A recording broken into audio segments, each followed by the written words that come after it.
Good morning to everyone. It's Minister Wilson. Hashtag Mr. I'm living proof of himself. And I got a message that I would like to share with you all on today. But before I do, it's a must that I keep first things first, acknowledging God and telling God thank you for allowing us all to live to see another day. And for this opportunity to be in the land of the living. For truly, this is a blessing.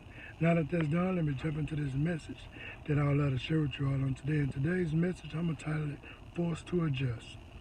Forced to adjust. Now, those group of words right there can truly be uncomfortable when you forced to adjust. It's like having your mind made up on what you're going to do, when you're going to do it, and how you're going to do it. And for some reason, God alter your plans and it ain't nothing you can do about it. Oh, yeah. It can become real uncomfortable. Kind of like yesterday. I had an incident took place in my life at the last minute. Altered my whole plans for the rest of my evening. But it was a move that I had to make.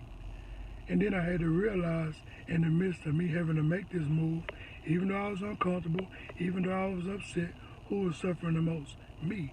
Because what had to be done was going to get done. So what I was going to do, walk around attitude the whole time and still have to complete the mission? No, because that means I'm throwing away time of my life, and each minute of life is a blessing that we should not take for granted. So I had to realize that there's a purpose behind everything that God does in our life. And a lot of things God has us to do, we don't agree with. But at the end of the day, if we realize that God has a purpose for it, we end up being thankful because God can do things right now that could benefit us tomorrow or the next day. Or not just us, even our children.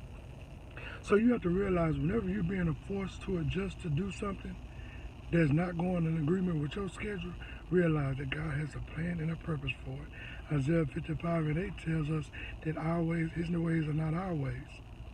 But one thing we know about his ways is going to work out for our good, and we'll be thankful for it in the long run.